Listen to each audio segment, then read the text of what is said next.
Madrid. Sa hindi pa po nakakaalam, sa dahon na ito na pwede itong igamot sa mga sakit ng aso, katulad po ng galis at maraming kuto o pulgas. Ito po ang ginagamit namin sa paggagamot sa mga aso upang mabawasan ang pangangati ng mga aso. Alam nyo ba guys kung anong ginagawa ko? Yan. Tinudtod na dahon ng Madre Cacao. Ito, Madre Cacao. Tinudtod na dahon ng Madre Cacao. Ito ay igagamot ko sa kuto ng mga aso. Yung mga nangangati na mga aso ninyo guys, mas madali itong pangalis ng kuto or pangalis ng mga pulgas. Yan. Ito yan guys, ito. Cacao, dahon ng Madre Cacao. Yan guys ay pinditin mo lang. Pindit dito. Pinditin mo ganyan, pindit. Hindi ko na pinditin ito kasi pinakita ko lang. Ito na yun. Ito na. Ito naman guys ay ilalamas ko dun sa tubig na apanliguan ng aso.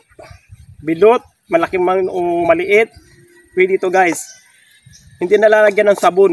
Purong dahon ng Madre Cacao. Mabisa guys ito sa pulgas. At saka yung sa kuto-kuto or dun sa mga sugat-sugat ng aso guys. Guys, ito na yung planggana na may konting tubig. Yan. Tubig ko lang ito guys. Yan. Ito naman ang aking ilalagay dito i-mix. Yan. Kulay green na green or dark green. Yan. Sa bao lang kasi ito guys ginagawa kasi para hindi ka na maghugas ng iba pang mga gamit. So sa bao ka na lang mag-tudtod ng dahon ng Cacahuate Madre Cacao. Yan, ganyan. So guys, ang magiging resulta, green na green ang tubig. Wala itong sabon guys. Kapag kayo magpaligo ng aso na may dus-dus or maraming kuto, lalo na bilot, huwag nyo na lagyan ng sabon. Sabon panlaba o kung anumang pansabon. Ito na ipuro nyo na lang guys. Yan, ganyan. Yung asawa ko ang mag-ano nito, magpapaligo nung aming dalawang bilot kasi namamayat na sobrang kati ng katawan. Kasi minadayo rito na mga aso madusdusin. Yan. Ayan na. Stop. Ayan po ang aking misis. Siya po ang magpapaligo ng aming alaga. Yan po ay wala naman dus-dus po. Yan yung isa pong kapatid niyan ang may dus-dus. Yan.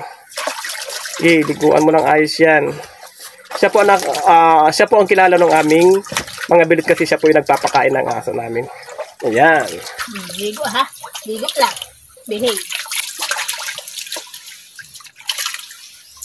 Yan. Isa ako dila.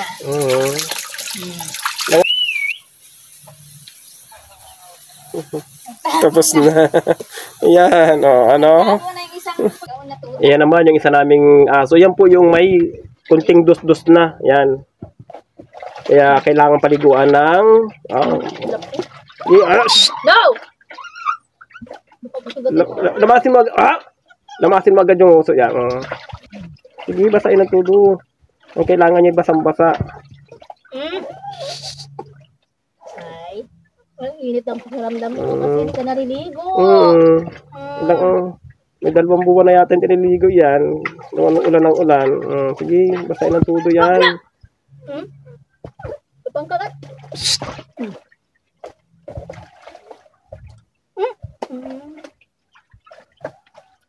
Lamasin ang uso niya sa mga babo. Hindi, yan. Basahin ang tudo. Kailangan basang-basa yan. Babad na babad yan dyan. Yung mga singit-singit niyan. Buntod.